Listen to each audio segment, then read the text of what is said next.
What if the history we think we know is merely a whisper, a faint echo of a much grander and more profound story? What if the true chronicle of our planet is not written on parchment, but carved into the very bones of the Earth itself? All across our world, in the silent deserts, on lonely islands and deep beneath the earth, the evidence of this untold story is waiting. Not in words, but in stone. We find the colossal stone barriers of the ancient world, fortifications of unimaginable scale. We sense a presence in the hidden subterranean enigma beneath Abydos, a secret chamber humming with questions. We stand awestruck before Japan's silent stone giants, relics who refuse to give up their origins. The genius of these ancients wasn't just in single structures, but in visions that transformed the land itself. Look at the great serpent of the earth, a living, breathing landscape mound stretching across the American heartland. Then consider the impossible precision of the perfectly divided stone of the Arabian sands, a geological feat that appears to be the work of gods or lost technology. We uncover the stone rings of the Golan, a forgotten circle holding celestial secrets, and we are humbled, utterly humbled, by the impossible stones of Baalbek, foundation blocks so massive they seem to defy gravity, physics, and history itself. But the deepest mystery isn't found in any one place. It's in the pattern that spans continents. It's in ancient chambers of light, like Dolmen, De Soto, and Newgrange, where the sun performs a perfect, annual miracle. It's in the haunting gaze of the stone sentinels of Rapa Nui and the towering towers of the ancestors in Peru. It's in the staggering antiquity of ancient circles of mystery, like Göbekli Tepe, which rewrites the human story, and in the unnerving silence of the subterranean enigma, the Longyu caves of China. These are not separate mysteries, they are chapters, pages torn from the same lost book. And there is one recurring, chilling theme that binds them all together, a memory of water, of a great cataclysm that echoes in every corner of our globe, the echoes of the deluge. The question is no longer what these sites are. The burning question, the one that pulls at the soul of every true seeker, is who were they? Who possessed the knowledge to build this? And what happened to them? This is the frontier, the thin line where hard evidence meets profound legend. And this is the mission of Forbidden Fathoms. We are not just presenting facts, we are connecting the dots that history has dared us to see. We are explorers of the deepest mysteries, diving into the fathomless depths of our forgotten past. If you have ever looked at an ancient monument and felt a strange pull, a sense of wonder that borders on recognition, then you are already one of us. You understand that the greatest adventure lies not in the future, but in uncovering the truth of our past. Join us. Subscribe to Forbidden Fathoms. Together, let's dare to ask the forbidden questions and seek the answers hidden in plain sight. Your journey into the depths begins now. When people imagine remnants of ancient civilizations, their thoughts usually drift toward well-known landmarks such as Egypt's towering pyramids or the grand classical sanctuaries of ancient Greece. Yet far from these famous locations, in remote highlands and beneath quiet coastal waters, exist enormous stone walls that challenge our understanding of early human capability. Constructed from gigantic blocks, each carefully carved, transported, and positioned with astonishing accuracy, these structures evoke more questions than answers. Their builders disappeared ages ago, leaving behind no written testimonies to explain their methods or intentions. Even in the modern era, engineers and archaeologists continue to examine these sites with amazement, often unable to agree on how such remarkable achievements were possible. Let us begin our exploration with one of the most striking examples. Towering above the landscape near the historic city of Cusco in Peru, nestled high within the Andes Mountains, stands an immense stone stronghold known today as Sacsayhuaman. At first glance, this ancient complex may appear impressive but unassuming. However, approaching its massive walls reveals a level of craftsmanship that feels almost unreal. The structure is formed from colossal limestone blocks, many of which weigh well over 200 tons, comparable to the combined mass of more than 100 modern vehicles. The true wonder lies not merely in their size, but in how flawlessly these stones are fitted together. No mortar, cement, or adhesive binds them. Instead, each block rests against the next with such precision that even the thinnest sheet of paper cannot be slipped between them. Adding to the mystery, the walls curve smoothly along the contours of the hillside, creating flowing, wave-like patterns rather than rigid straight lines. Some stones feature as many as a dozen carefully carved angles, each one shaped to interlock perfectly with neighboring blocks. Standing before these massive formations, it becomes difficult to accept that such work was achieved using only basic tools traditionally attributed to ancient societies. Even today, replicating this level of precision would be a formidable challenge for modern machinery. Scholars agree that quarrying, moving, and positioning stones of this magnitude would have demanded extraordinary organization, labor, and ingenuity. Yet, when pressed for precise explanations, even experienced researchers often concede that many details remain unresolved. Local traditions, however, offer imaginative interpretations. Some ancestral stories describe giants who once roamed the land, possessing immense strength or supernatural abilities that allowed them to manipulate stone effortlessly. Other legends tell of ancient peoples who could alter the weight or texture of rock, making it temporarily lighter or malleable. While such tales may sound fantastical, they reflect the deep sense of wonder these structures inspire in those who have lived alongside them for generations. Several hundred kilometers to the northwest lies another extraordinary Peruvian site, situated within the sacred valley, known as Ollantaytambo. This location features a striking arrangement, often referred to as the Wall of Six Monoliths. Here, 6 towering granite blocks stand upright in a precise row, each carved from solid stone and weighing as much as 50 tons. What deepens the mystery is the origin of these monoliths. Geological studies indicate that the granite was sourced from a quarry located roughly 7 kilometers away, across a rugged valley marked by steep slopes and flowing rivers. Transporting stones of this size would have required moving them downhill, across water, and then hauling them upward to their final position, an undertaking that would test even modern construction crews equipped with advanced machinery. Once again, the question arises, how did ancient builders accomplish such a feat?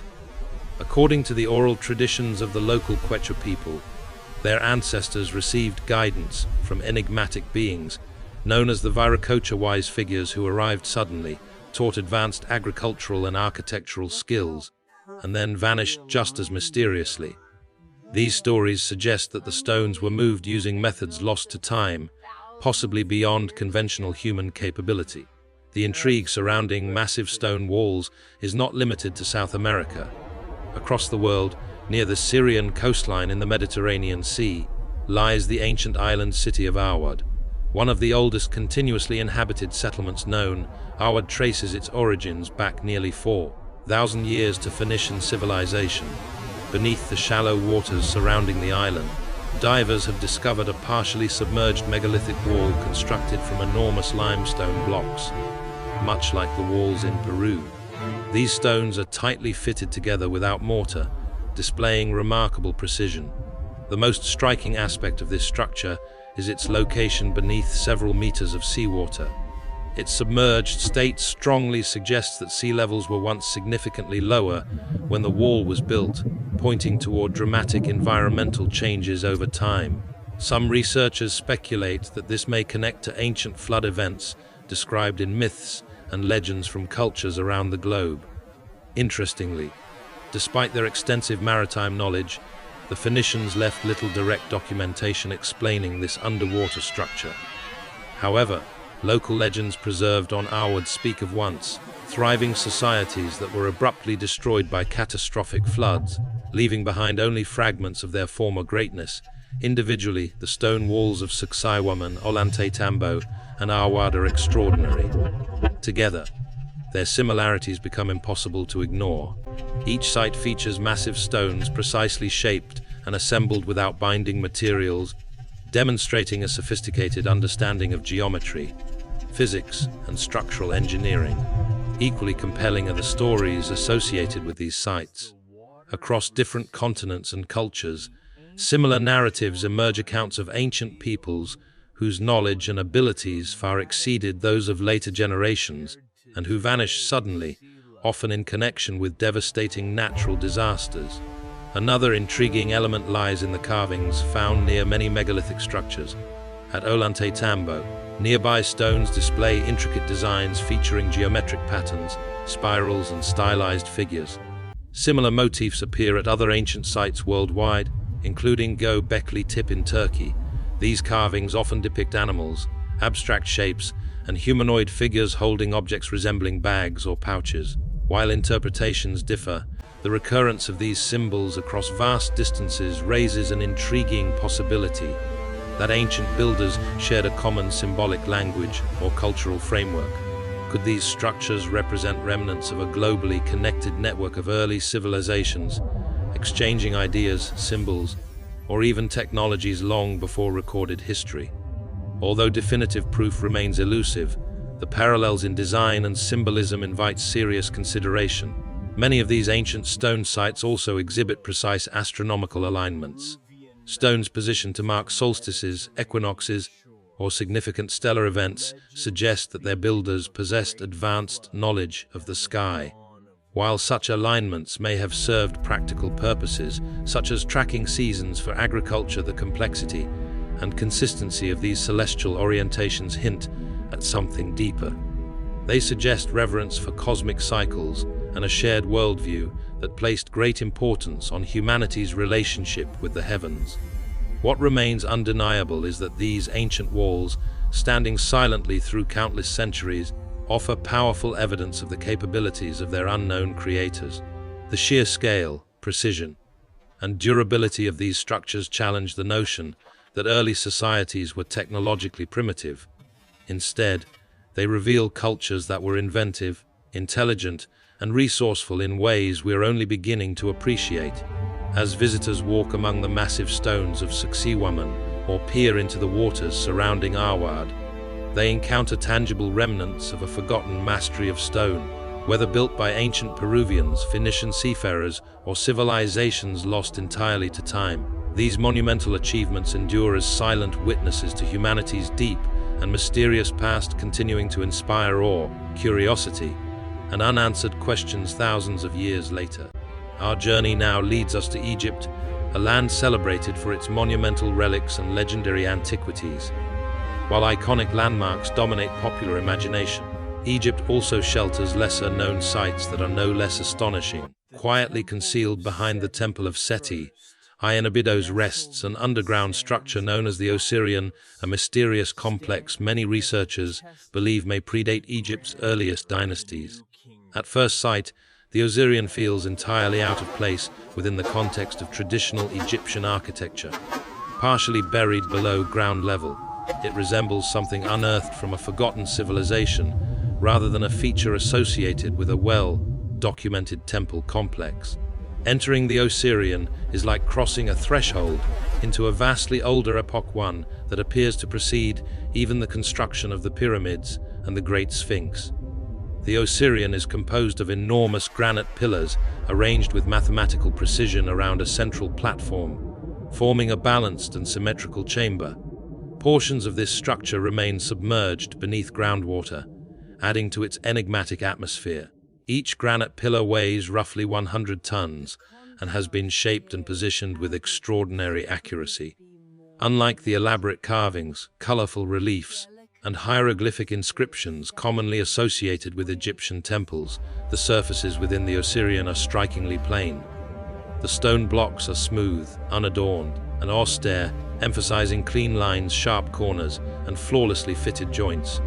No mortar binds these stones together, a construction approach that mirrors the megalithic techniques observed in distant regions such as Peru and parts of the Mediterranean. This minimalist and highly refined style sharply contrasts with the decorative complexity of nearby structures like the Temple of Seti I, where traditional Egyptian monuments celebrate artistic symbolism and mythological storytelling. The Osirian projects a restrained elegance that feels almost modern. This dramatic stylistic departure has led many scholars to question whether the structure truly belongs to the dynastic Egyptian tradition at all. Dating the Osirian has proven to be an ongoing challenge. Conventional Egyptology typically assigns the structure to the reign of Pharaoh Seti I, around 1290 to 1279 BCE. However, the available evidence remains inconclusive, and a growing number of researchers argue that the Osirian may be far older, possibly thousands of years older. Supporters of this earlier dating point to several factors, including its unconventional architectural design, its advanced construction techniques, and most notably, signs of extensive water erosion on the stone surfaces. These erosion patterns bear a striking resemblance to those observed on the Great Sphinx at Giza, which some researchers believe were caused by prolonged exposure to heavy rainfall or flooding conditions that existed long before Egypt's recognized dynastic periods. If accurate, this suggests that the region once experienced a drastically different climate, raising profound questions about the environmental history of Egypt and the timeline of human settlement in the Nile Valley. Egyptian mythology adds yet another layer to the mystery of the Osirian. The site is traditionally associated with Osiris, the god of the afterlife, resurrection, and renewal. According to ancient beliefs, Osiris bestowed civilization, knowledge, and moral order upon humanity. Many local traditions claim the Osirian was intentionally designed as a symbolic tomb of Osiris, linking the structure to myths of a distant golden age when gods and humans coexisted.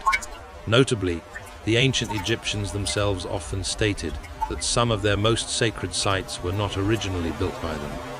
Instead, they claimed to have inherited these temples and monuments from a far older civilization, one described as highly advanced and closely connected to divine beings. These accounts frequently mention the Shamsu, or followers of Horus Semi, divine rulers said to have governed Egypt long before recorded history began. Ancient texts credit them with establishing advanced cultural systems, monumental construction, and sophisticated spiritual traditions. Could the Osirian be one of these inherited structures attributed to the Shamsu? Or, its massive scale, exceptional precision, and unique building techniques align closely with how ancient Egyptians described the works of these legendary predecessors. The Osirian stands apart from known dynastic architecture, suggesting it may belong to an era that predates conventional historical records. This possibility challenges long-held assumptions about Egypt's origins and forces us to reconsider the true beginnings of monumental architecture along the Nile. Adding to the intrigue, researchers have identified striking similarities between the Osirian and other enigmatic ancient sites across the world. Comparable construction styles and engineering techniques can be found at locations such as Sacsayhuaman in Peru and Göbekli Tepe in Turkey. These parallels hint at the existence of shared knowledge or construction methods in a distant past, perhaps from a time when human cultures were more interconnected than previously believed, or when an advanced civilization influenced multiple regions long before recorded history. Despite decades of archaeological attention, the Osirian remains largely unexplored. Groundwater continuously fills its chambers, restricting excavation and preventing comprehensive study. This persistent flooding has preserved the structure much as it has existed for millennia, concealing its secrets beneath a shallow, reflective pool. Visitors today are often struck by the site's solemn beauty and commanding presence. The Osirian captivates the imagination while withholding definitive answers about its creators and purpose. Local historians and guides in Abydos frequently speak of the structure with a blend of respect and intrigue, sharing oral traditions passed down through generations. These stories describe ancient beings and forgotten civilizations, not as distant myths, but as echoes of a reality once known. Although the identity of the Osirian's builders remains unknown, the structure itself continues to challenge our understanding of ancient Egypt. It stands as a silent testament to a level of knowledge and engineering that does not easily fit within established historical frameworks. As archaeological research advances and future discoveries emerge beneath the sands and waters surrounding Abydos, new evidence may one day reveal the true age and origin of this extraordinary monument. Until then, the Osirian remains one of history's most compelling enigmas, an enduring reminder that humanity's past may be far older and more complex than we once believed. Deep within the calm, forest-covered hills of Japan rest two monumental stone creations whose origins remain unresolved. These puzzling formations, known today as Ishi, no Hoden and Masuda, no Awafune, rank among the nation's most perplexing megalithic relics. Unlike globally recognized sites such as Stonehenge or the pyramids of Egypt, these Japanese structures are rarely highlighted in popular media or academic discussions. Yet their presence raises serious questions about the technological capabilities and knowledge of early civilizations. The first of these stone enigmas is Ishi no Hoden, often referred to as the floating stone of Hyogo Prefecture. Upon first viewing, this massive granite block immediately commands attention. The stone appears to hover above a shallow pool of water, creating the illusion that it is suspended in mid-air. This visual effect is achieved by the monolith resting on a narrow central support, cleverly hidden beneath the surrounding water, measuring approximately 4 meters in length, 7 meters in width and 45 meters in height. The stone's estimated weight reaches an astonishing 500 tons. To grasp the magnitude of this mass, it is roughly equivalent to the combined weight of 3 commercial jumbo aircraft. Despite this immense heft, the granite block appears delicately balanced, a feat that continues to confound modern observers. Closer examination reveals an even deeper mystery. The surface of Ishi no Hoden is remarkably smooth, marked by sharply defined edges and flawlessly cut angles. Contemporary stoneworking experts acknowledge that achieving such precision would require advanced tools and meticulous planning, even with modern technology. Archaeologists and historians remain unable to provide a definitive explanation for how ancient builders could have carved, shaped, and stabilized such a colossal stone using the limited tools believed to have been available at the time. Adding to the uncertainty, there are no surviving records, inscriptions or artifacts that clearly identify who constructed the monument or why it was created. Local oral traditions add an additional layer of intrigue to the story of Ishi no Hoden. Folklore passed down through generations claims that the stone was not shaped by ordinary humans. Instead, the legends speak of powerful beings or deities descending from the heavens, using extraordinary abilities to mold the granite. While these accounts may sound mythical, they raise provocative questions about whether such stories preserve distorted memories of an advanced culture that has since vanished from history. A short distance away lies another remarkable stone structure known as Masuda no Wafune, often translated as the Stone Ship of Masuda. Located in the Asuka region of Nara Prefecture, this massive granite formation is carved into a highly unusual shape that resists simple classification. The structure measures roughly 11 meters in length, 8 meters in width, and nearly 5 meters in height, making it an imposing presence within the tranquil rural landscape. Unlike many ancient monuments around the world, Masuda no Wafune cannot be clearly identified as a tomb, temple, or astronomical installation.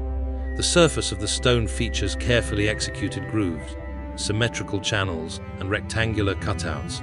Some researchers believe these features may have served practical purposes, possibly acting as foundations or anchoring points for a larger structure that no longer exists. Others interpret the carvings as ceremonial or symbolic in nature.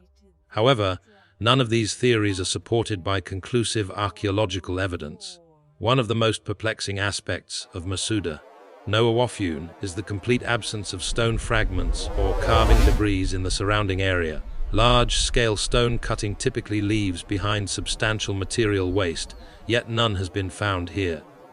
This has led some scholars to propose that the stone may have been carved elsewhere and then transported to its current location, a hypothesis that introduces even greater logistical challenges, considering the monument's enormous weight and the presumed technological limitations of the era. The regions surrounding both Ishi no Hoden and Masuda no Wafune are rich in ancient mythology.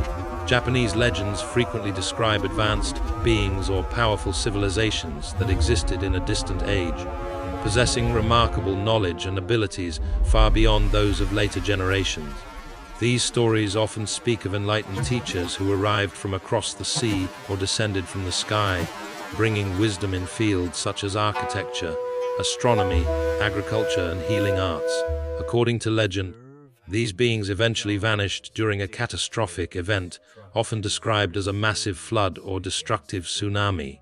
Japan's mythological traditions include numerous flood narratives that closely resemble similar stories found in cultures around the world. One notable example appears in the Kojiki, an ancient chronicle written in 712 AD, which recounts an era of turmoil when divine forces unleashed overwhelming storms and floods to reshape the land.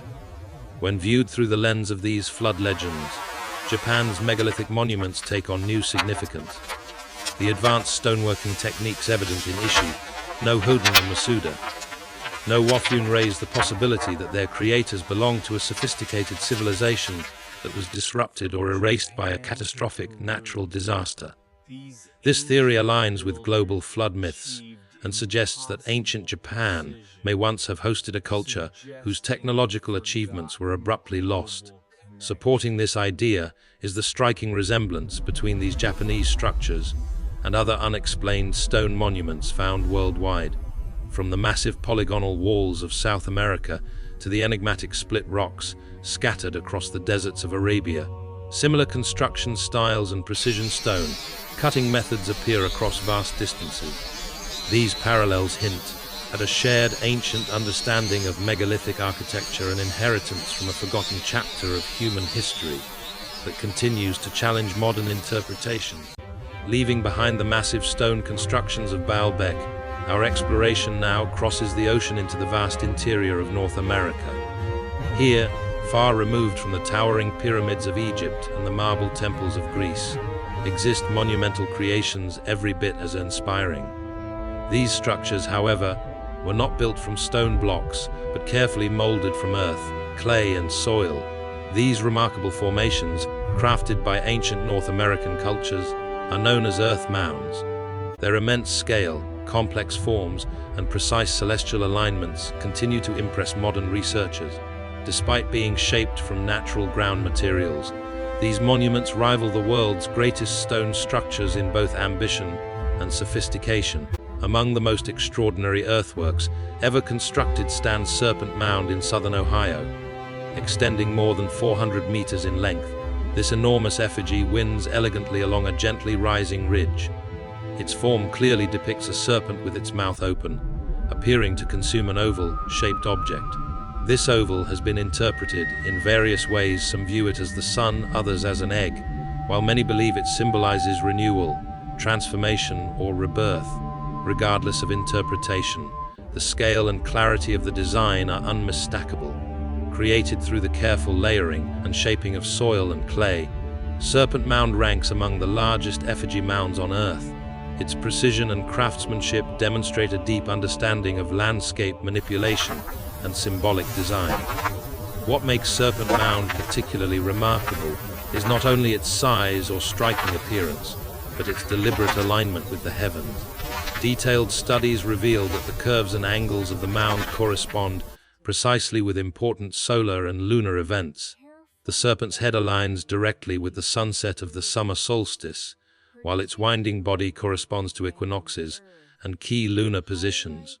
Achieving such exact placement would have required generations of careful sky observation, record keeping, and mathematical planning.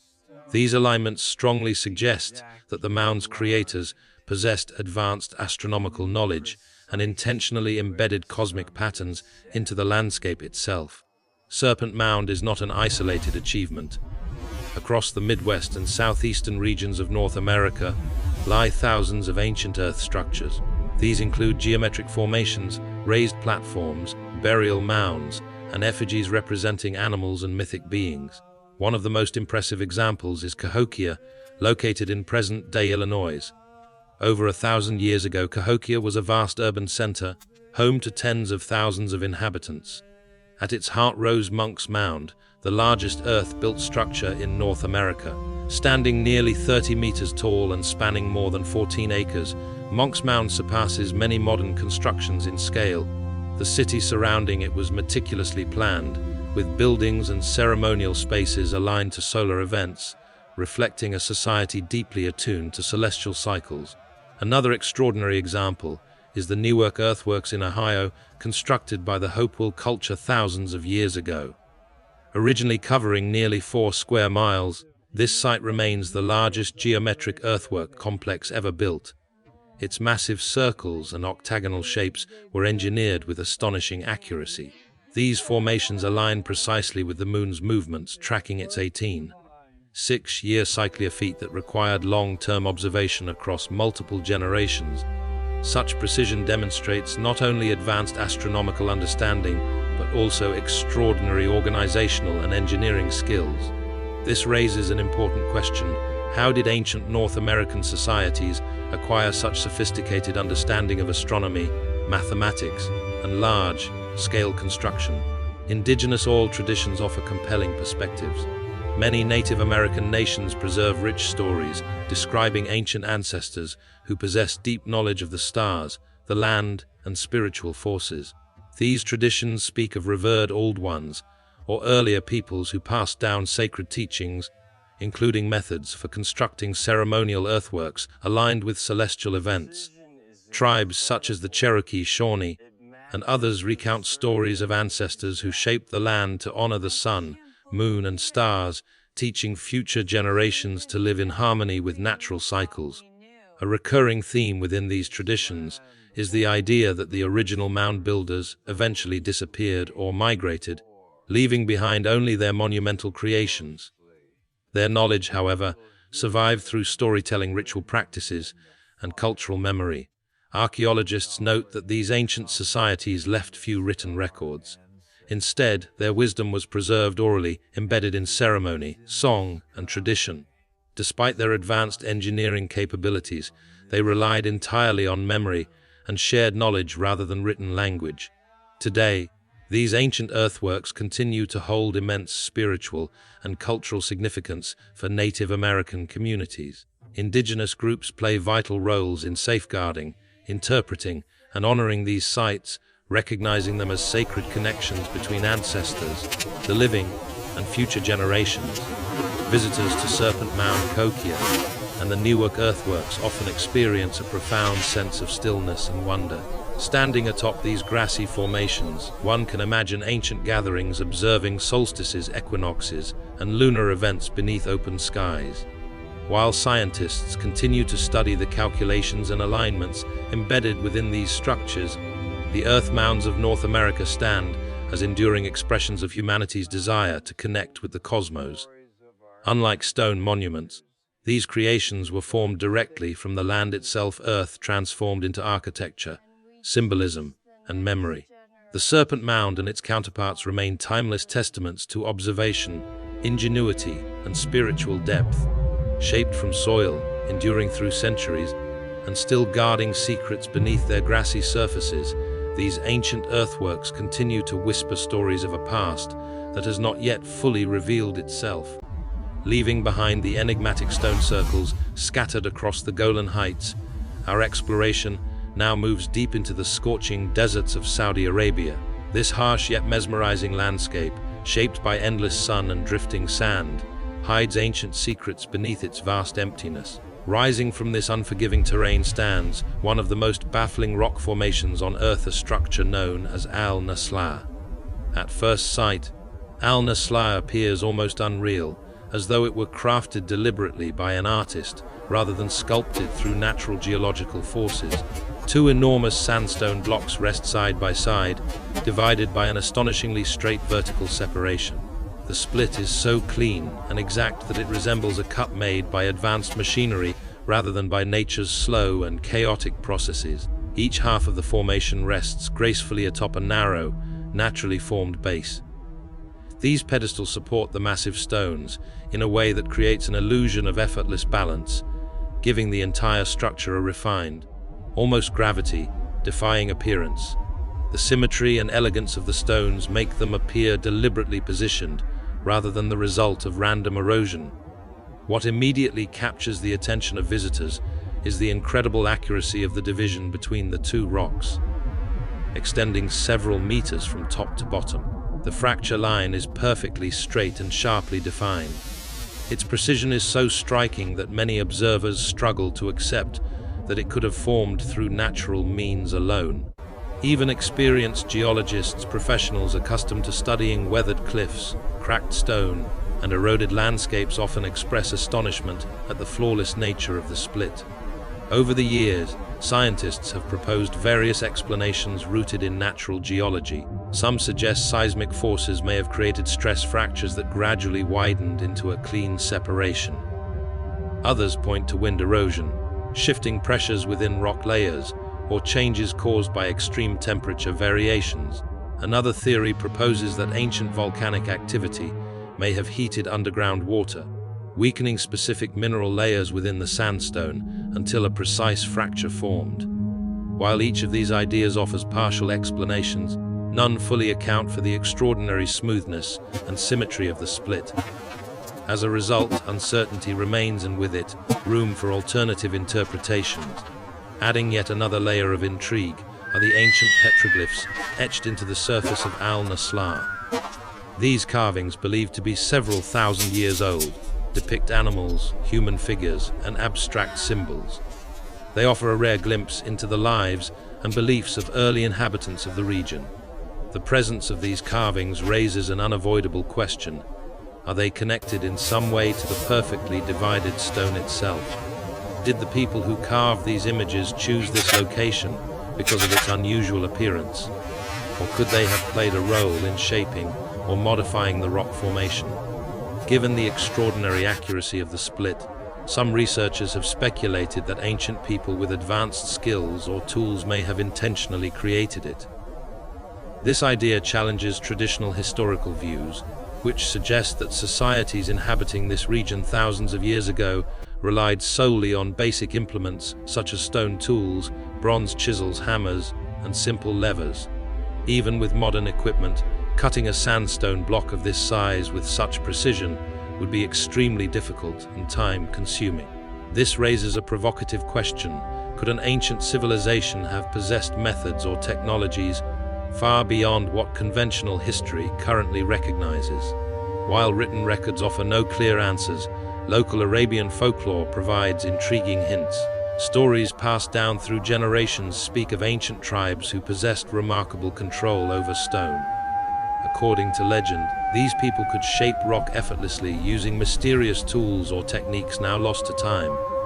Some tales go even further, describing beings with extraordinary abilities who could alter the nature of stone itself, making it soft, pliable, or easily molded. Though these stories blend myth with imagination, they reflect a long-standing sense that Al-Nasla is something more than an ordinary geological feature. It is fascinating to imagine how people thousands of years ago may have perceived this strange formation. Did they view it as a sign of divine power or supernatural intervention? Was it considered sacred, chosen deliberately as a site for carving symbols and images? Throughout history, many ancient cultures assigned deep spiritual meaning to unusual natural landmarks. Mountains, caves, and oddly shaped rocks were often seen as places where the divine touched the earth. In this context, Al-Nasla would have stood out as an extraordinary and possibly sacred location. Local Bedouin traditions add further richness to the mystery. Oral stories shared among desert tribes describe ancient eras when skilled craftsmen or powerful beings lived in the region. These figures are said to have left behind subtle signs of their presence, marks, structures, and monuments meant to guide or remind future generations. Some believe that the precisely divided stones of Al-Nasla may be one such monument. If so, its original meaning and purpose have long since faded from memory, leaving behind only silent stone and unanswered questions. Regardless of whether its origins are purely natural, intentionally shaped by humans, or the result of forces we do not yet fully understand, the Al-Nasla rock formation continues to fascinate all who encounter it.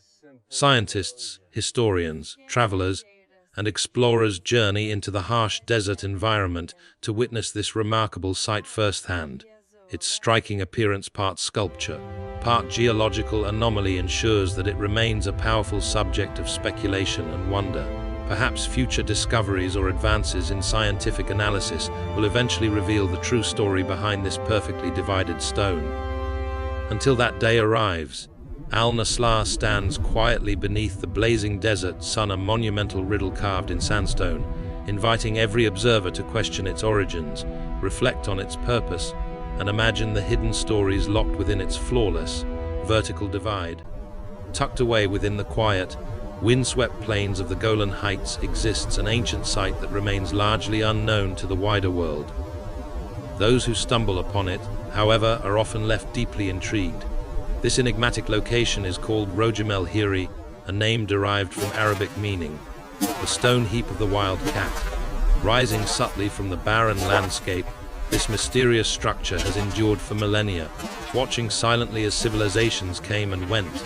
The site is composed of a vast arrangement of circular stone walls, built concentrically and dominating the surrounding terrain with quiet authority.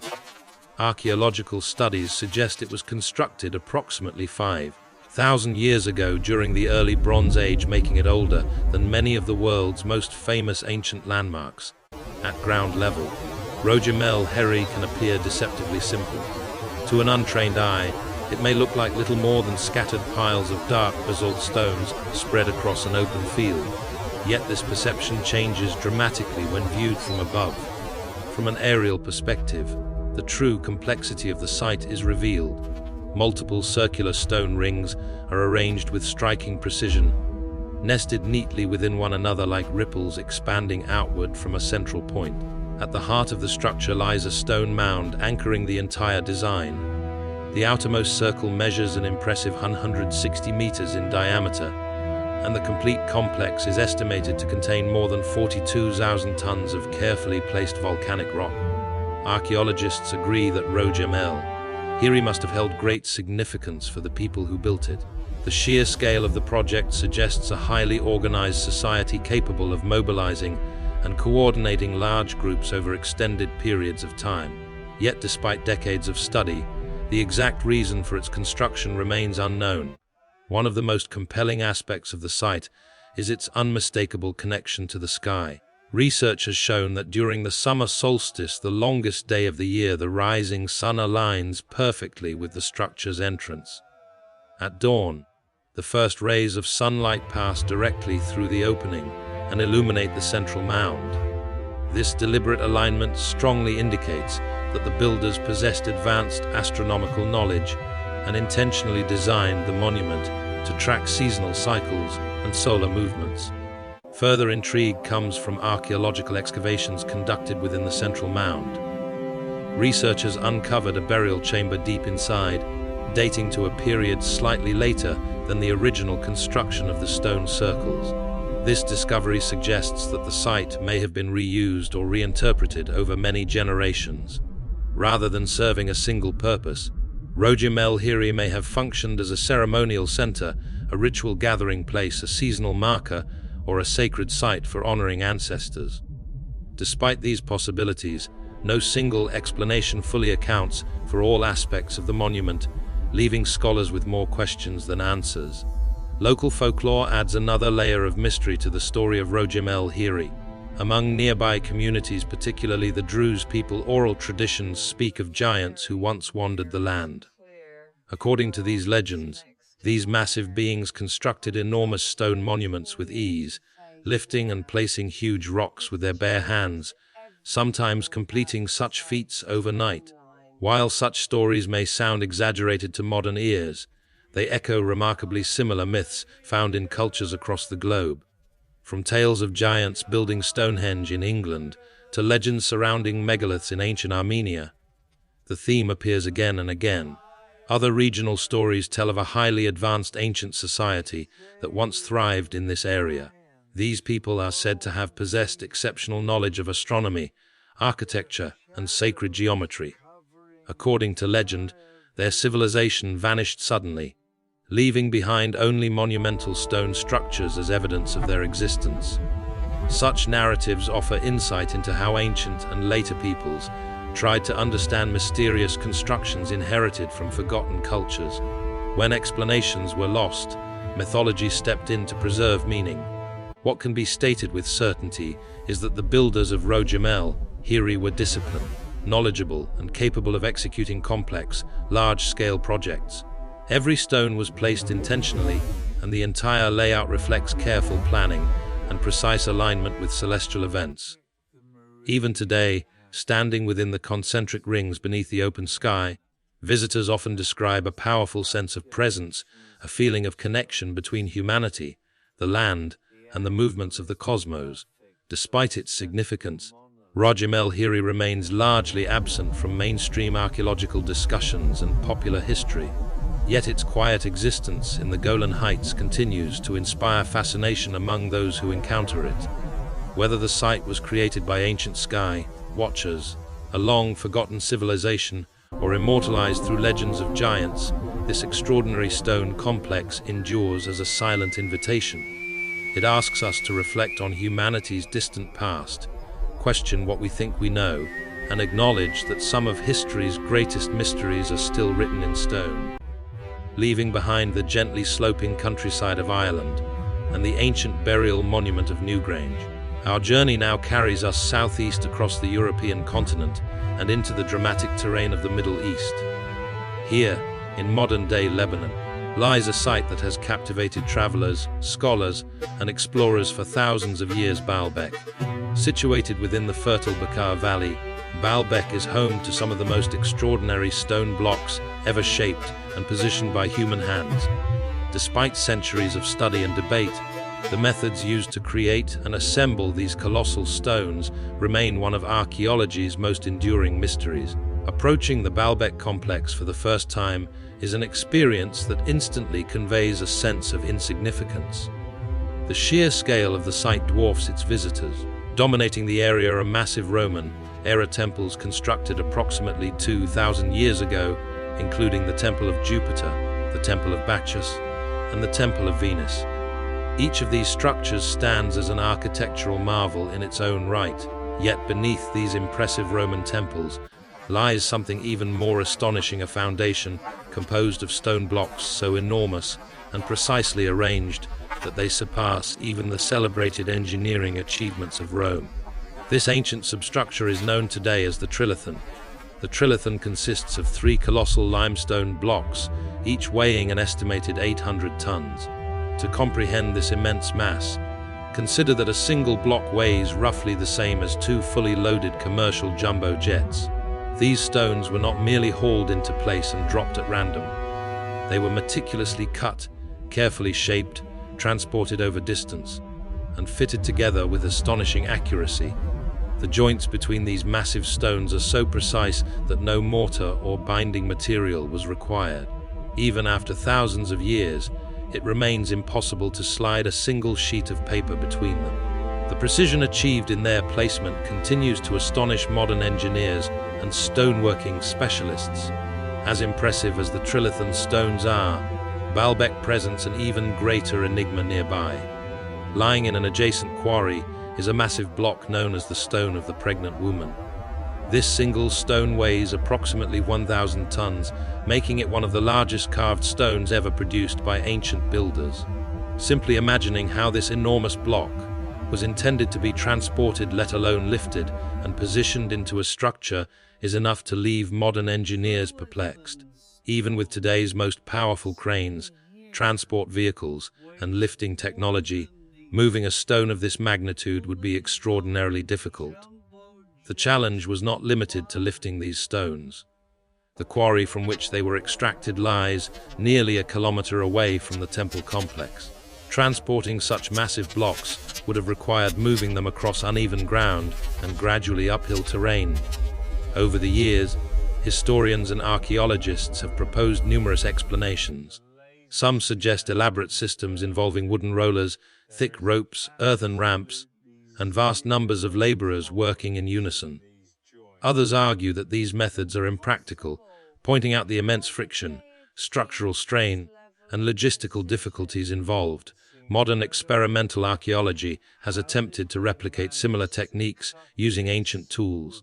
These experiments have struggled to move even a fraction of Baalbek's stone weight, often failing due to terrain limitations, insufficient manpower, or mechanical breakdowns. While academic theories struggle to provide definitive answers, local Lebanese folklore offers a far more dramatic explanation. Stories passed down through generations speak of giant beings who once inhabited the Bekaa Valley. According to legend, these giants possessed extraordinary strength and supernatural abilities, allowing them to lift and place enormous stones with ease. In these tales, the giants constructed temple foundations and massive walls effortlessly, stacking stones as casually as a child might stack blocks. Though such stories may seem mythical to modern audiences, ancient communities believe them to be genuine accounts of their past. Notably, legends of giants appear in cultures around the world, often associated with the construction of monumental structures. In Lebanon, these beings are sometimes described as semi-divine ancestors or heroic figures whose immense strength shaped the land itself. Historical writings add another layer to the mystery. Ancient Greek and Roman visitors to Baalbek recorded their astonishment at the sheer size of the stones. Roman historian Pliny the Elder, writing in the 1st century AD, expressed amazement at the massive foundations, attributing them to unknown ancient builders or legendary figures from a distant age. This is particularly noteworthy because Roman engineering typically relied on smaller stones, bricks, and extensive use of mortar and concrete. The massive megaliths beneath Baalbek clearly predate Roman construction.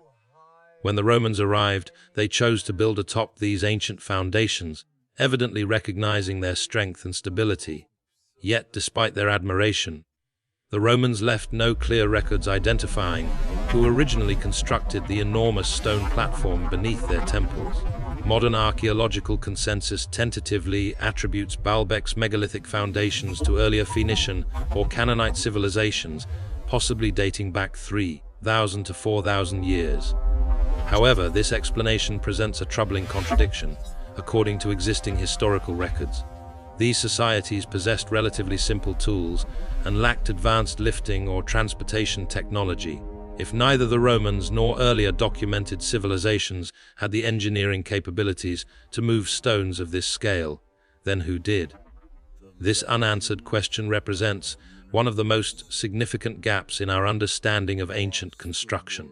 Adding to the mystery is the remarkable quality of the stone cutting itself. Close examination reveals surfaces that appear smooth, flat, and almost machine-like rather than roughly carved by hand. Some researchers have suggested that ancient builders may have used techniques now lost to history, specialized chisels, hardened cutting tools, advanced leverage systems, or even methods involving materials harder than stone. Speculation has even extended to the possibility of diamond, tipped tools, or unknown technologies. Yet, despite extensive excavation and research, no definitive evidence of such equipment has been discovered at Baalbek. One fact remains beyond dispute. Whoever constructed Baalbek's foundational stones possessed extraordinary knowledge of stoneworking and unparalleled organizational skill. Planning the quarrying, shaping, transportation, and placement of each massive block would have required precise coordination, deep understanding of physics, and exceptional leadership. Whether this achievement resulted purely from human ingenuity, or whether legends of extraordinary strength hint at something more remains an open question. Today, Baalbek continues to inspire awe. Visitors from around the world walk among the towering ruins, standing beside stones that challenge modern understanding. Archaeologists and engineers continue their investigations, hoping that future discoveries or technological advances may finally reveal how these ancient builders accomplished the impossible. Meanwhile, the local community takes great pride in Baalbek's legacy. Lebanese guides often share the ancient legends of giants with visitors, blending humor, respect, and tradition while acknowledging that the truth remains elusive. The immense scale, flawless precision, and enduring mystery of Baalbek's megaliths continue to capture the imagination. These stones stand as a powerful testament to ambition, skill, and determination, whether human or something beyond our current understanding. Ancient engineering marvel, or the work of legendary giants, Baalbek's colossal foundations remain among the most enigmatic structures on Earth. Silent and unyielding, they challenge every generation to question the limits of ancient knowledge and to search deeper into the forgotten chapters of our shared past. Departing from the arid deserts of Egypt, our journey moves northwest over the Mediterranean Sea toward the Iberian Peninsula, arriving at a tranquil region in southern Spain, concealed within placid farmlands and gentle slopes. Close to the village of Trigueros rests an extraordinary prehistoric site called the Dolmen de Soto. This modest yet imposing monument provides another fragment to the worldwide enigma of early megalithic architects, whose works persistently captivate both researchers and travelers. Built approximately 5,000 years in the past, the Dolmen de Soto ranks among the most expansive and important stone-built tombs in Spain. Externally, it seems misleadingly plain, a great earthen hill concealing a stone-edged hallway. Yet crossing inside unveils a realm of astonishment. Extending almost 21 meters long, the pathway guides explorers far into a hidden room framed by colossal upright rocks. Every stone panel was thoughtfully selected and intentionally positioned, certain examples weighing multiple tons, delivering an instant impression that this was not commonplace building work. However, the authentic marvel of Dolmen de Soto emerges through the engravings ornamenting its rock surfaces. Progressing gradually within the faint interior, guests meet elaborate motifs, coiled shapes, non-representational patterns, and schematic forms incised straight into the stone's face. These markings seem strikingly uniform and purposeful, even though their exact significance stays mysterious. Could these etchings be simply ornamental, symbolic allusions to cosmic occurrences, or possibly archaic charts indicating neighboring holy places? Academics persist in examining them, fascinated by their intricacy and nuance. One compelling detail of Dolmen de Soto is its intentional cosmic orientation. Investigators examining the tomb observe that its doorway is directed exactly toward the east. Annually at the equinoxes, the two yearly dates when daylight and darkness span equal hours, the ascending sun's light pierces far along the dolmen's corridor, brightening the central space and its age-old carvings. This occurrence powerfully indicates that the location's creators held considerable astronomical understanding, meticulously synchronizing their edifice to particular instants within the sun's yearly cycle. The refinement needed to accomplish such accurate celestial alignments 5 millennia ago cannot be exaggerated. It implies detailed preparation, sharp perception, and profound cultural value assigned to solar activities. Although the specific intention behind this alignment stays unclear, numerous specialists think it might have fulfilled ritual or ceremonial roles, denoting seasons, farming periods, or possibly linking the living with their forebears during pivotal annual moments. Exchanging the mild climate of southern Spain, we now voyage north across verdant terrains and overseas to the jade, green pastures of Ireland. Here, settled within the Comboyne Valley, resides another archaic wonder, the Newgrange tomb. Erected around 3200 BCE, rendering it more ancient than Stonehenge and even Egypt's Great Pyramid, Newgrange presents another engaging look into the refined abilities of prehistoric builders. At initial sight, Newgrange shows as a sizable, round, grass-cloaked earthen hill. Yet approaching nearer, the construction discloses its genuine intricacy. Surrounded by gigantic standing stones, Newgrange's outer front displays a dazzling wall of white quartz rock, reinstated in recent eras to mimic its first appearance, alongside big, smooth granite stones embellishing its edges. The tomb spans beyond 80 meters across and rises about 13 meters tall, standing commandingly within the Irish rural landscape. Still, the most enthralling portion of Newgrange exists inside. Visitors enter via a slim, stone-flanked corridor, cautiously moving almost 19 meters into the tomb's core. At the passage's conclusion rests a cross-shaped room holding 3 recesses, each thought to have stored ancient relics or ritual items. However, it is the breathtaking carved artistry covering the interior stones that seizes instant notice. Spirals, rings, jagged lines, and abstract geometric designs embellish almost every face, cut profoundly into immense stone slabs. These patterns bear striking resemblances to those discovered at faraway locations like Dolmen de Soto, suggesting cultural ties spanning thousands of kilometers and centuries. As with Dolmen de Soto, one of Newgrange's most astounding traits is its exact astronomical alignment. Each year on the winter solstice, the year's briefest day and longest night, something truly wondrous happens. At daybreak, a slim shaft of sunlight passes through an aperture above the entrance named the roof box, meticulously situated by the early builders. This ray gradually advances along the hallway, reaching deep into the central chamber, lighting it vividly for a short yet dazzling interval. Throughout the remainder of the year, the tombs inside stay shadowed, unlit by direct sunshine. This precise orientation is no coincidence. It demanded advanced observational ability, mathematical understanding, and proficient engineering skill to align the roof, box, and chamber accurately. The solstice alignment probably carried deep meaning for Newgrange's creators, signifying revival, new beginnings, or the pledge of light's return following winter's extended gloom. Tales transferred through Irish oral tradition contribute another dimension of fascination. Regional folklore recounts that Newgrange was erected by an archaic people named the Tuatha Dé Danann, an enchanted clan believed to wield supernatural gifts. As per myth, the Tuatha Dé Danann were adept in sorcery, artistry, and astronomy, erecting colossal structures with ease. Although mythical, such stories echo authentic wonder and esteem for the site's striking sophistication, emphasizing its lasting secrecy. Unlike other ancient edifices whose function may be disputed, most archaeologists concur that Newgrange operated mainly as a burial site or ritual area, joining the living with their ancestors during momentous cosmic episodes. Even now, thousands of applicants seek each year the scarce opportunity to observe the winter solstice illumination, keen to sense the moment exactly as Newgrange's original builders planned. Both Dolmen de Soto in Spain and Newgrange in Ireland underscore an astonishing degree of refinement and deliberate design by ancient communities. Divided by location and culture, their builders nevertheless shared mutual customs, precise celestial orientations, detailed stone carvings, and gigantic rock construction. Although we might never completely comprehend every inspiration behind these edifices, their presence communicates profoundly about the inventiveness and vision of the individuals who made them.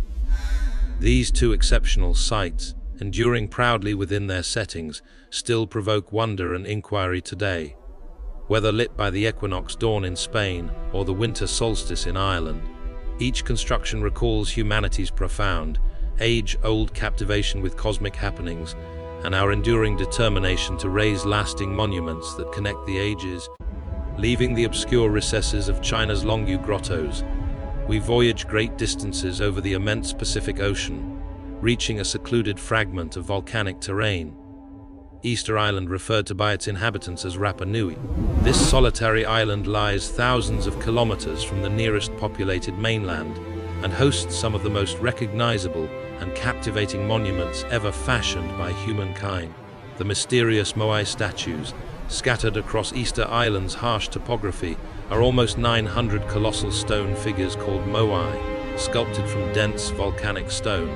These effigies differ greatly in dimensions, yet numerous ones loom majestically over the scenery, commonly standing about 4 meters high and massing up to 14 tons. The biggest Moai ever undertaken, named El Gigante, stays partly sculpted within the Rano Raraku quarry. If finished, this behemoth would have risen roughly 21 meters tall and exceeded 250 tons in weight. What instantly captures every observer's attention is the Moai's refined artistry. Every statue was masterfully formed from volcanic tuff, a comparatively malleable stone that nonetheless demanded exact carving techniques. The Moai's facial traits are consistently pronounced: deep, set brows, stretched noses, and meticulously fashioned mouths. Most strikingly, their sizable eyes were originally fitted with coral and obsidian to produce a piercing stare, though numerous of these embellishments are now absent, lost across the ages. Yet, carving these effigies was merely the initial step. Once shaped, these massive forms had to be conveyed across significant distances, often multiple kilometers, from the quarry to ritual platforms named Vaiahu bordering the shore. How precisely the Rapa Nui people achieved this exceptional task persists as an engrossing riddle. Many Moai stand distant from the quarry, positioned atop their stone platforms with their backs turned toward the ocean. The exertion needed to relocate them across uneven ground would have been tremendous, even by contemporary measures. Several hypotheses have been offered to clarify their movement. Certain archaeologists propose that islanders employed wooden sleds and log rollers, dragging the moai over the island utilizing ropes. Nevertheless, this approach would have consumed substantial timber, a commodity notoriously limited on Easter Island. Another fascinating idea, promoted by indigenous oral history, is that the statues walked across the island. Investigators testing this notion illustrated it could be feasible to shift statues vertically by swaying them side to side with ropes, simulating a slow-stepping movement. Still, despite experimental triumphs, the precise technique stays contested among historians and archaeologists. The islanders themselves have transmitted oral narratives indicating the Mai were enlivened by mystical energies, relocating independently via sacred force. Though mythical, such stories emphasize how profoundly remarkable and perplexing the statue's transportation seemed to the islanders personally. For ages, their forebears upheld a powerful custom of ancestral reverence, trusting these immense stone figures symbolized significant leaders and progenitors who shielded and observed their offspring. Yet what renders Easter Island still more compelling is its narrative of societal downfall, a swift and startling disintegration whose origins continue to be intensely disputed. Archaeological data indicates that Easter Island once maintained a flourishing community, perhaps totaling 10,000 to 15,000 individuals. These island inhabitants adeptly cultivated the soil, gathered marine food, and preserved broad systems of collaboration essential for erecting and moving moai statues. However, at some moment in the island's past, probably near the 17th or 18th century, conditions altered radically.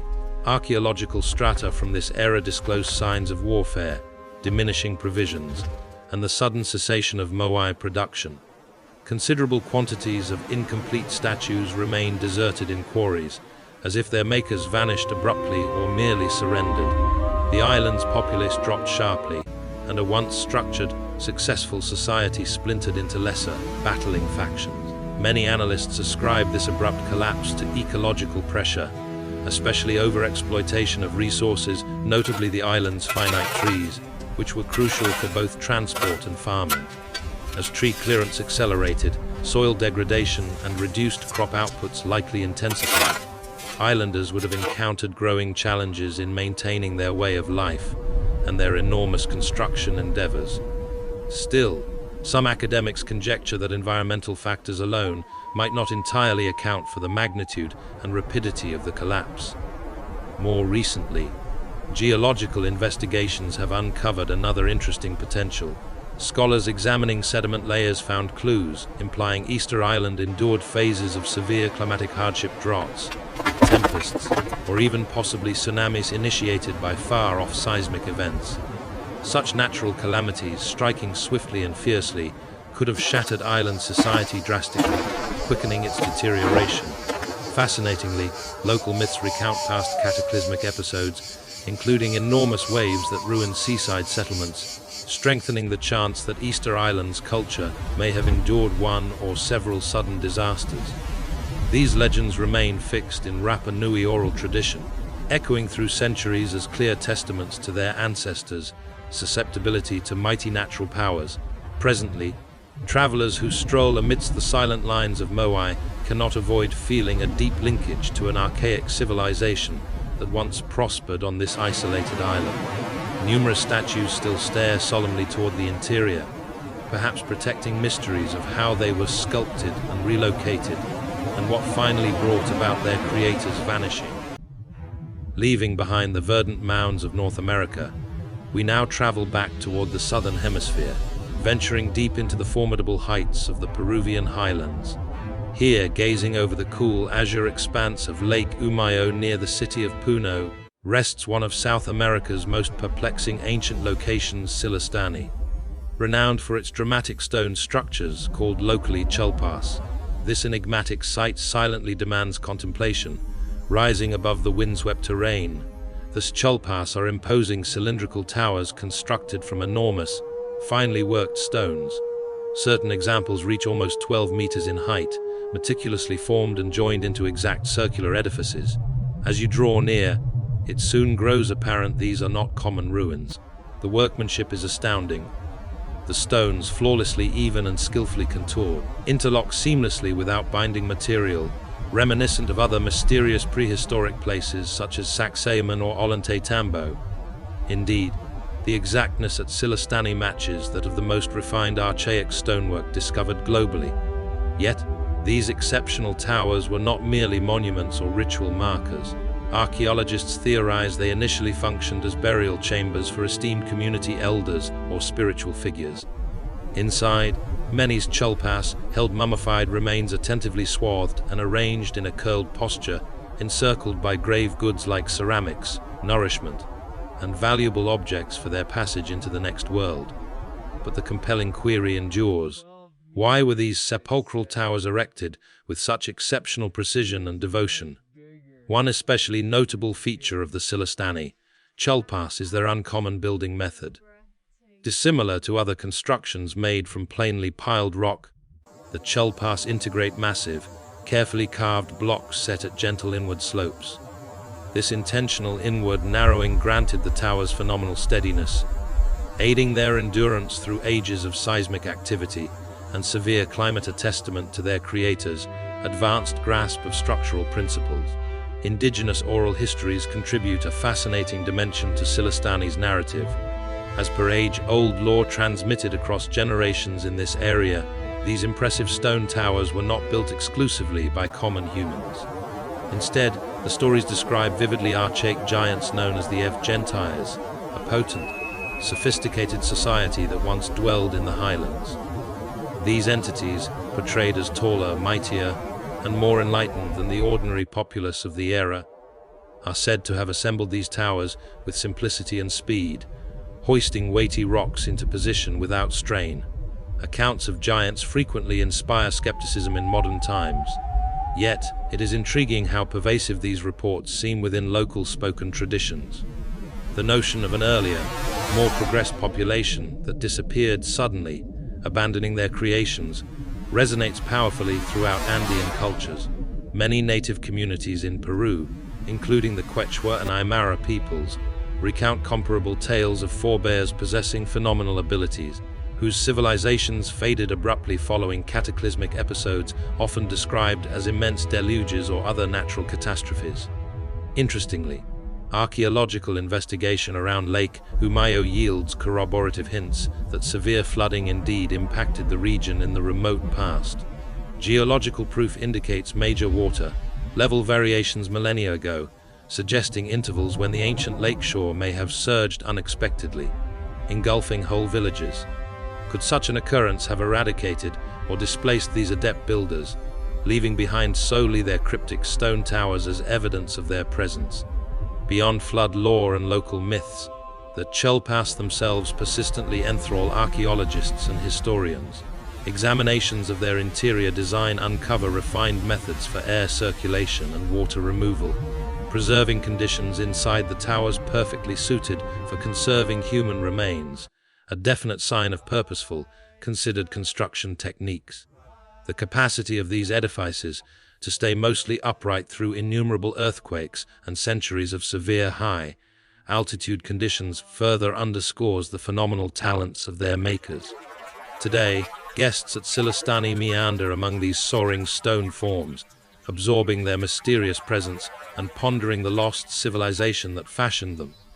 Positioned against the austere beauty of Lake Umayo's banks, the past chulpas endure as enduring memorials to a people whose histories survive only through faint echoes of legend and their astonishingly durable stone craftsmanship. As contemporary archaeology keeps probing Silistani's mysteries, fresh findings may one day cast clearer illumination upon the builders and their destiny. Until that time, these striking cylindrical towers mutely beckon wonder, standing guard over the archaic landscape, reminding us how much of our history still awaits patiently to be revealed. Departing from the gusty coastlines of Easter Island, we now voyage across the world anew. On this occasion, we land in southeastern Turkey, a terrain imbued with deep history and enigma. Here, atop a serene hill surveying extensive, productive flatlands, rests Baalbek, one of archaeology's most startling finds, and a location that has profoundly transformed our comprehension of civilization's origins. Göbekli Tepe, translating to pot-bellied hill, in Turkish, seems misleadingly plain from a distance, a softly sloping elevation encircled by agricultural fields. Yet, under its modest surface exists an exceptional prehistoric complex erected close to 12,000 years in the past.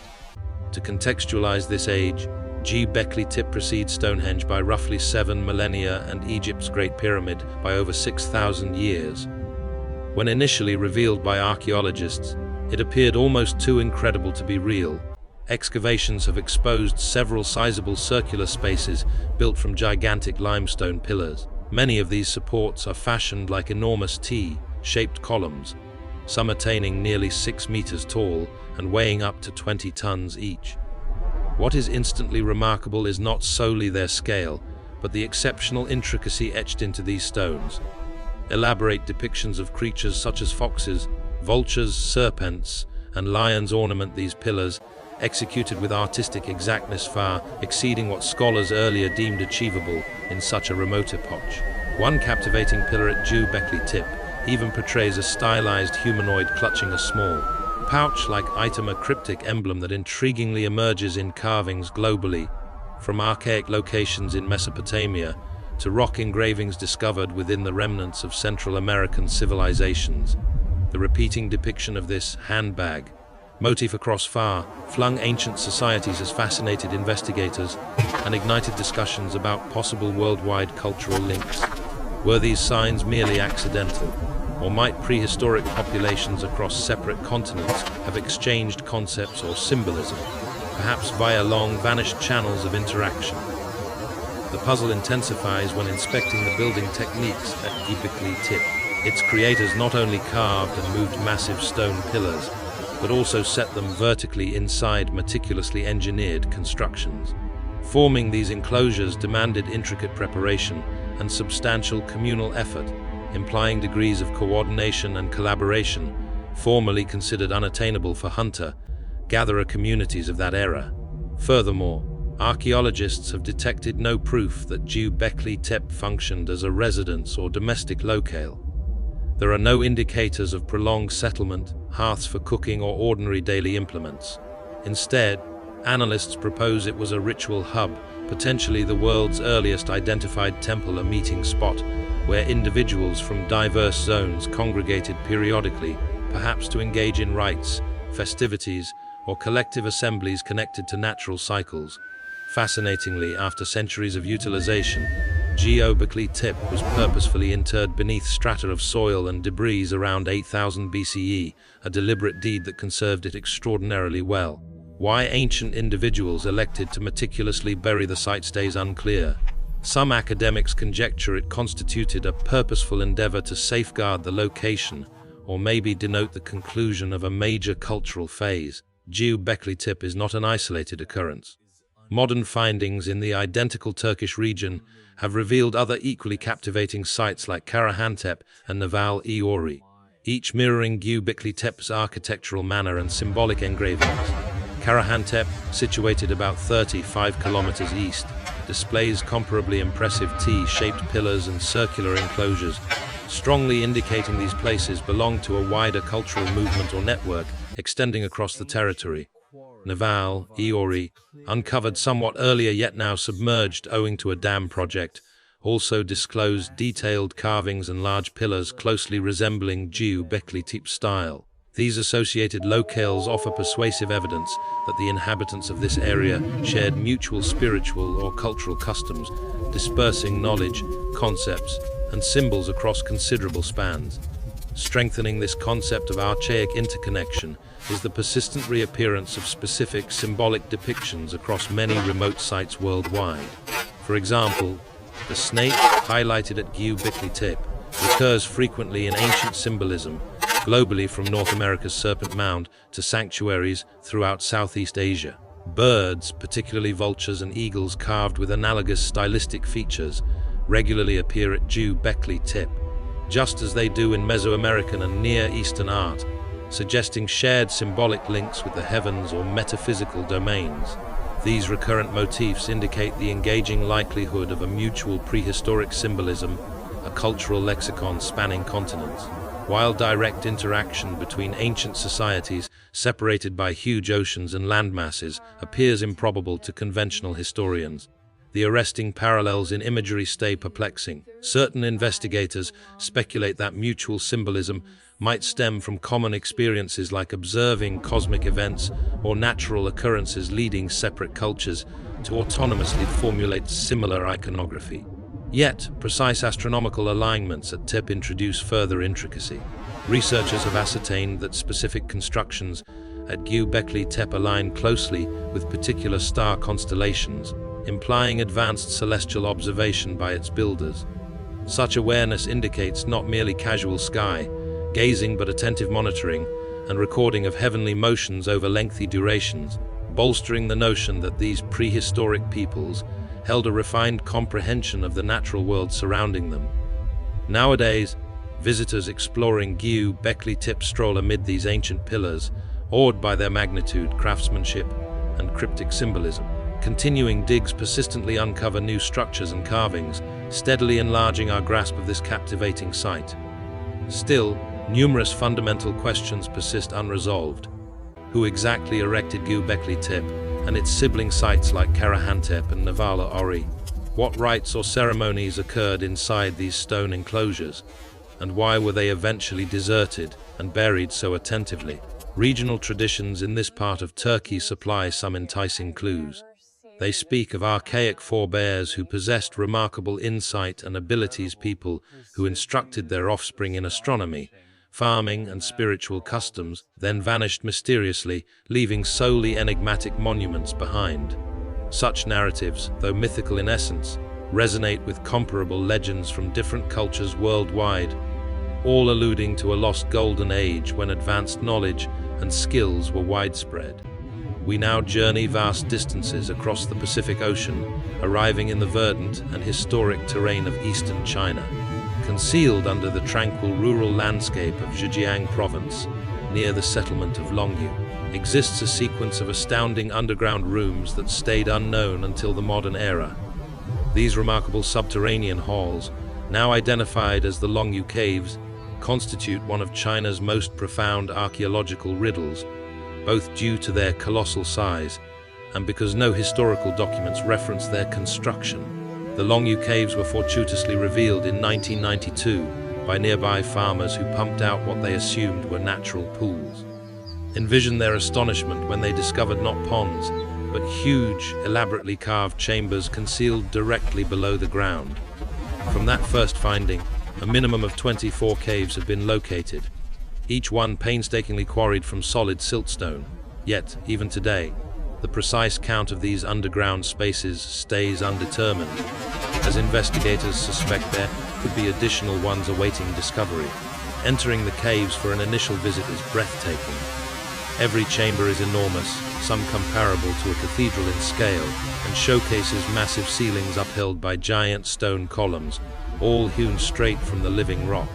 The sheer labor needed to excavate even a single one of these rooms is overwhelming, but to produce dozens implies a massively coordinated endeavor involving hundreds or possibly thousands of adept laborers across many years.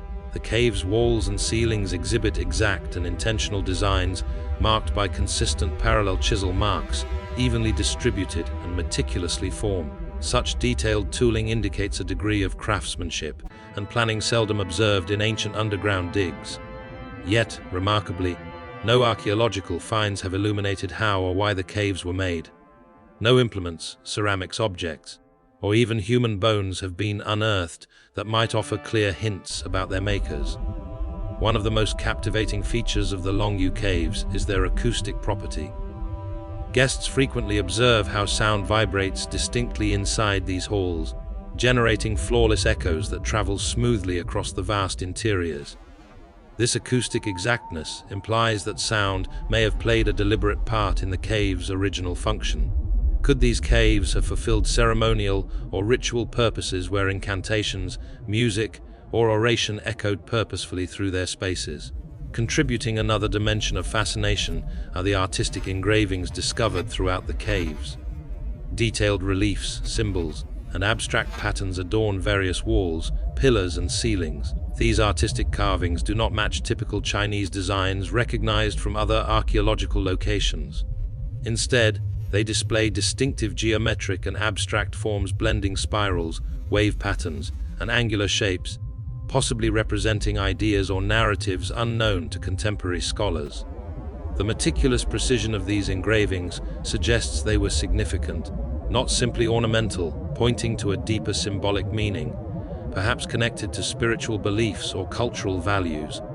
The total absence of historical records pertaining to the Longyu Caves complicates endeavors to comprehend their beginnings. Ancient Chinese historians were thorough chroniclers, carefully recording major building projects and important cultural accomplishments.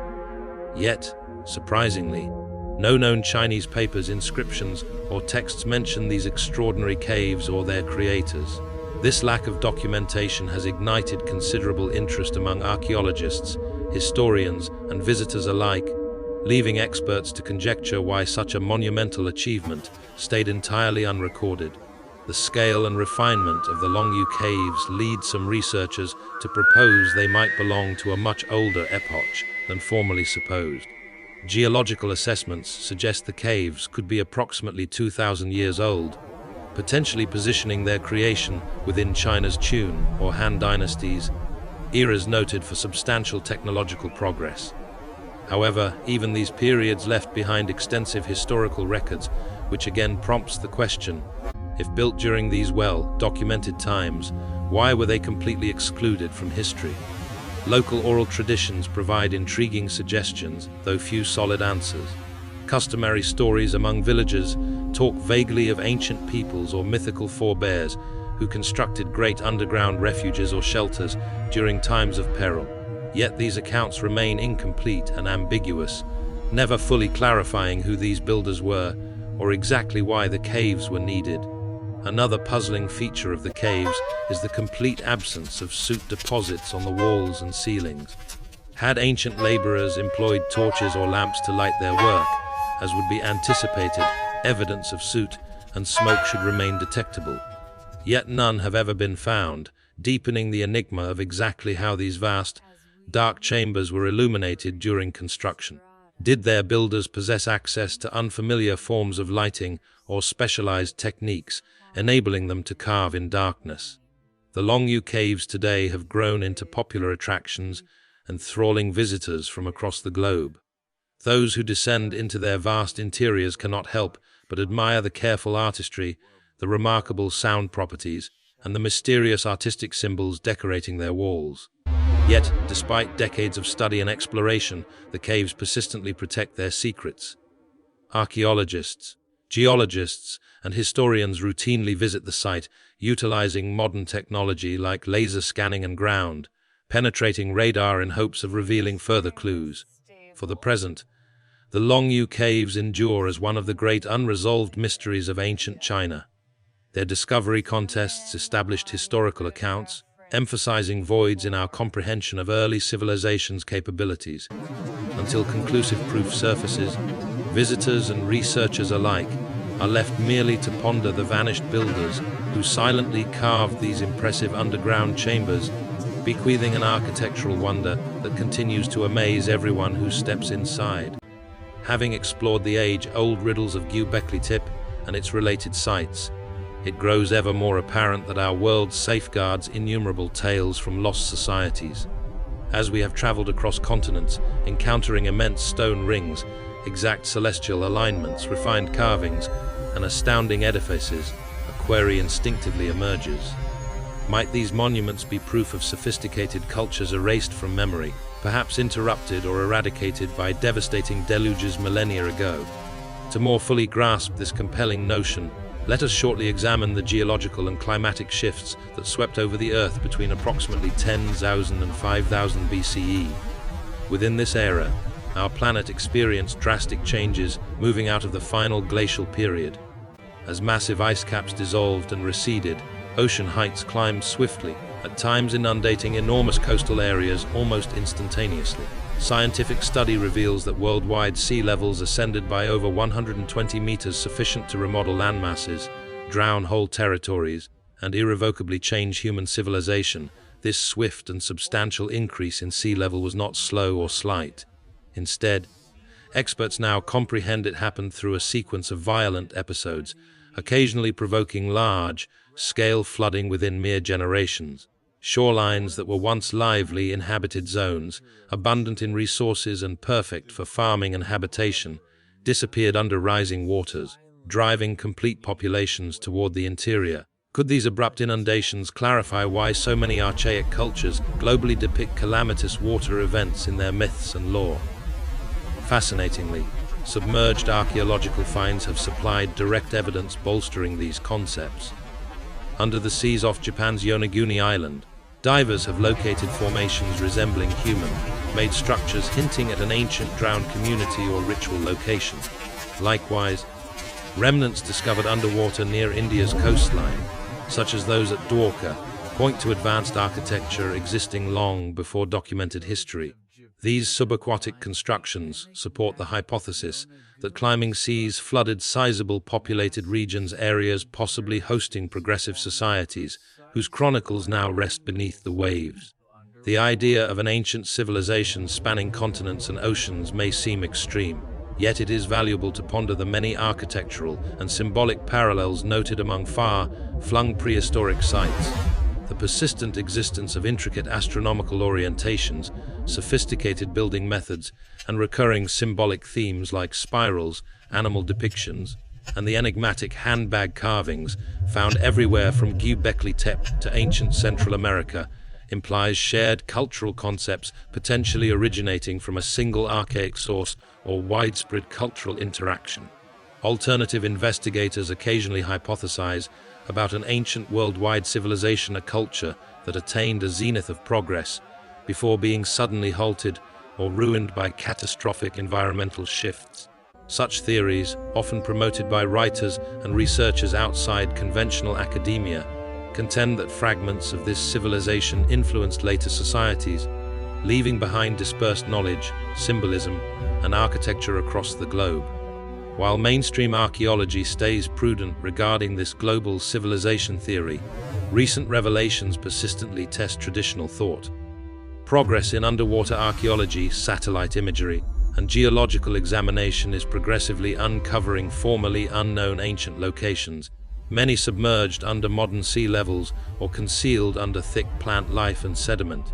Each fresh discovery adds believability to the chance that large-scale planetary flooding profoundly affected early human communities, reshaping their surroundings, compelling migration, and changing their historical paths forever. Furthermore, the pervasive myths from varied cultures additionally reinforce the concept of a collective recollection of catastrophic floods.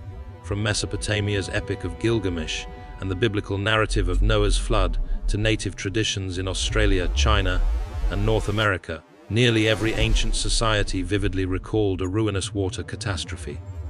These traditions depict whole civilizations being washed away, leaving only a handful of survivors who bore forward pieces of knowledge, technology, and symbolism from their vanished worlds.